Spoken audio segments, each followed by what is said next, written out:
अमरजीत जी, स्वागत है आपका दी लोकल जर्नलिस्ट में। अभी हाल ही में देखा गया बंगाल की राजनीति में बड़ा ही जो है सरगर्मियां देखने को मिली। एक तरफ ईडी की टीम आती है, आईपैक के ऑफिस में रेड करती है और वहाँ बंगाल के मुख्यमंत्री ममता बनर्जी पहुँच जाती है और कुछ फाइल्स को लेकर जो है चली जाती है और कहती है कि हमारे स्ट्रैटेजी को चुराने की कोशिश की जा रही थी। इस मामले को लेकर ईडी हाईकोर्ट में भी गई, अभी सुप्रीम कोर्ट में भी गई है। आप इसे किस नज़रिए से देखते हैं बंगाल की राजनीति में? देखिए, सबसे पहले तो आपका द लोकल जर्नलिस्ट देखने वाले सभी व्यक्ति को, सभी श्रोता को मैं दिल से जय श्री राम, नमस्कार, धन्यवाद करता हूं।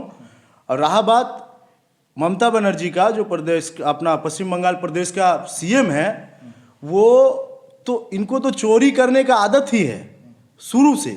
वो चाहे कोयला चोरी हो, बालू चोरी हो, पत्थर चोरी हो, या व्यवस्था का जो भी केंद्र सरकार का व्यवस्था, वो सब चोरी करने का ही आदत है। तो ईडी एक संवैधानिक पद पे है। उस मामले में ममता बनर्जी को दखलंदाजी नहीं करना चाहिए था। जिस तरीके से एक सीएम अपना दायरा को तोड़ करके वहां जाके फाइल चोरी करती है और बोलती है कि उस फाइल में हमारा पार्टी का स्ट्रक्चर बना हुआ है। फाइल चोरी कहाँ की? लेके आई सामने से। अरे वो चोरी ही हुआ, फाइल चोरी ही की। क्यों फाइल लेके आइएगा भैया आप? ईडी एक संवैधानिक व्यवस्था है, आप मुख्यमंत्री हो राज्य का, और आईपैक तो वो राज्य का ये सिस्टम देखता है, आपका आईटी सेल। जैसे हमारा भारतीय जनता पार्टी, आप मुरलीधर में जाओ, आपका वहाँ भारतीय जनता पार्टी का ही सारा व्यवस्था मिलेगा। आप सॉल्टलेक ऑफिस में जाओ, वहाँ पार्टी का व्यवस्था मिलेगा। तो फाइल लेके जाने का मतलब क्या है? ये जनता थू कर रहा है ममता बनर्जी को। पूरे पश्चिम बंगाल का जनता ममता बनर्जी का इस रवैये से पूरा जो है थू कर रहा है। इस बार ममता बनर्जी को पश्चिम बंगाल का जनता उसका औकात दिखा करके रहेगा, और आने वाले चुनाव में ममता बनर्जी 0-0-0-0 से हार रही है। भारतीय जनता पार्टी पूर्ण बहुमत से भारतीय जनता पार्टी पश्चिम बंगाल में सरकार बना रही है, क्योंकि दीदी समझ गई है कि अब बंगाल में हमारा कुछ होने वाला नहीं है। इसलिए फाइल में कुछ तो था। सीएम को जाने का मतलब क्या होता है? इसके पहले और भी रेड पड़ा, वहां पे सीएम नहीं गई, इस जगह पे क्यों सीएम गई है? ये चीज को पश्चिम बंगाल का जनता समझती है। अच्छा, देखा गया कि उनसे पूछा गया तो वो कह रही है कि फाइल में हमारा जो है पूरा स्ट्रैटेजी, चुनाव का स्ट्रैटेजी, ये कैंडिडेट की लिस्ट है, तमाम चीज़ों को चुराने की कोशिश करी थी भाजपा ईडी के द्वारा। इस तरीके का वो इल्ज़ाम लगा रही है। बहुत बढ़िया। तो फाइल जब बाहर लेकर के आई, उसको मीडिया के सामने रख देना चाहिए था, पेज को दिखाना चाहिए था। दिखाने से कैंडिडेट डिस्क्लोज हो जाता। इस फाइल में क्या था? जो फाइल को दीदी बाहर लेकर के निकली, उस फाइल में क्या था वो पूरे पश्चिम बंगाल का जनता को भी पता है और ईडी को भी पता है। तो ईडी तो छोड़ेगा नहीं। ईडी कानूनी व्यवस्था को जानता है। तो कानून के दायरे में ममता बनर्जी एक लेडीज है। महिला का सम्मान हर कोई करता है और होना भी चाहिए, चाहे वो कोई भी हो। तो ममता बनर्जी जिस तरीके से फाइल को चोरी की, इसका जवाब 2026 में बंगाल का जनता देगा।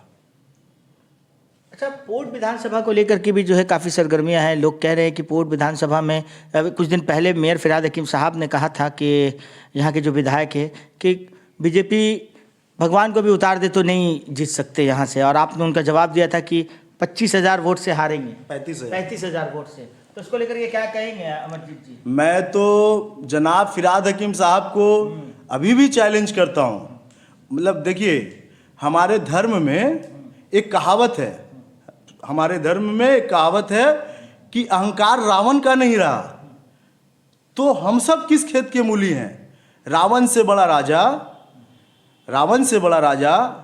रामायण में, रावण से बड़ा राजा, रावण से बड़ा सत्य पूजा करने वाला, रावण से बड़ा भक्त इस संसार में ना कोई था ना कोई होगा। मगर उसका एक मिस्टेक के वजह से, उसका वो जो नारी का अपमान किया उसके वजह से, और उसके अंदर अहंकार आ गया, तो उतना बड़ा धार्मिक व्यक्ति, उतना बड़ा राजा जिसके बस में सारा कुछ है, देवी देवता ही उसके बस में है, उसका अहंकार नहीं रहा। तो हम सब इंसान का अहंकार कहाँ से रहेगा? तो फिरहाद हकीम किस खेत का मूली है? तो धूल भी नहीं है।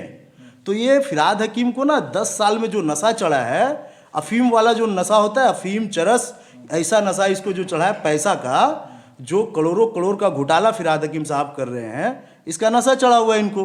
तो ये पैसे के नशे में बोल रहे हैं कि कोई माइका लाल पैदा नहीं हुआ है जो भाजपा से हमें हरा सकता है। आप जो बोल रहे घोटाला, इसके बारे में आप लोगों का कुछ? 500% फिरहाद हकीम घोटालेबाज हैं। फिरहाद हकीम का स्टेटस देखिए, फिरहाद हकीम जब काउंसिलर नहीं बने थे, मतलब फर्स्ट काउंसिलर जो बने थे 82 नंबर वार्ड का, बोरो चेयरमैन बने थे, उस समय का स्टेटस, अभी का फिरहाद हकीम का स्टेटस देखिए। फॉरेन कंट्री में होटल है, कहाँ कहाँ क्या क्या बिजनेस चलता है, हम सभी को पता है। तो इतना पैसा आया कहाँ से? घोटालेबाज हैं। अहंकार इनका बोल रहा है, पैसा इनका बोल रहा है कि भाजपा में कोई पैदा नहीं हुआ जो हमें हरा सके। तो मैं फिरहाद हकीम साहब को बहुत सम्मानीय तरीका से बोलना चाहूँगा। हमारा सीनियर है, उम्र में भी हमसे बड़ा है, सम्मान से मैं बोलना चाहूँगा, मैदान तो यही रहेगा, आप भी आइए और भाजपा जिसको भी उतारेगी उसके साथ में हम सब भी रहेंगे और दिखा देंगे कि कौन कितने पानी में है। और मैं बोला था 35,000 वोट से हराएंगे तो हराएंगे, 35 से ज़्यादा होगा, कम नहीं होगा, हमसे लिखवा लीजिए। अगर भाजपा आपको कोलकाता पोर्ट में अगर मौका देती है तो क्या आप खुलकर सामने आएंगे? देखिए, भारतीय जनता पार्टी विश्व की सबसे बड़ी पार्टी है और भाजपा में कोई नेता नहीं होता है। भाजपा में नरेंद्र मोदी जी भी एक कार्यकर्ता हैं, अमित शाह जी भी कार्यकर्ता हैं, और जैसे हम सभी भी कार्यकर्ता है। भाजपा में कोई नेता नहीं है, हम सब कार्यकर्ता है। और भारतीय जनता पार्टी जिसको चाहे उम्मीदवार के रूप में चयन करके उतार सकती है। और भाजपा किसी को भी कलकत्ता पोर्ट से उतारे, एनीवन, कोई भी कैंडिडेट हो, उसके लिए हम लोग अपना तन मन धन सारा कुछ समर्पित करके, और इस फिरहाद हकीम को, जिनका मानसिक संतुलन बिगड़ चुका है, जो अहंकारी हो चुके हैं, इनको पूरा कलकत्ता पोर्ट विधानसभा से पूरा विनाश हम लोग करेंगे और हटा करके रहेंगे। भाजपा को जिताएंगे, भाजपा चाहे जिसे भी टिकट दे। अमरजीत जी, और एक चीज़ देखा गया कि कलकत्ता पोर्ट में एक बहुत जाने माने, बहुत चर्चित नेता, बाहुबली नेता राकेश सिंह जी भी हैं। अभी फ़िलहाल जो है वो जेल में, हवालात में हैं, कुछ मसले को लेकर के, केसेस को लेकर के। क्या लगता है उनको लेकर के, आप क्या कहना चाहेंगे? काफ़ी राकेश सिंह जी भाजपा के अच्छे कार्यकर्ता हैं, नेता हैं।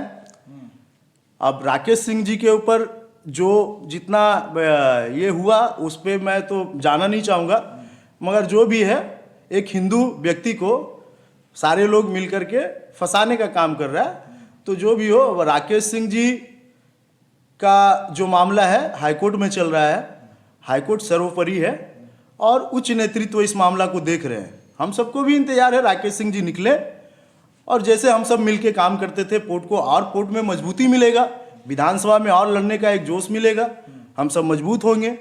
तो इस मामला को हाईकोर्ट देख रहा है और हम ऊपर वाले से, भगवान से यही प्रार्थना करेंगे कि वो जल्दी से बाहर निकले। Thank you.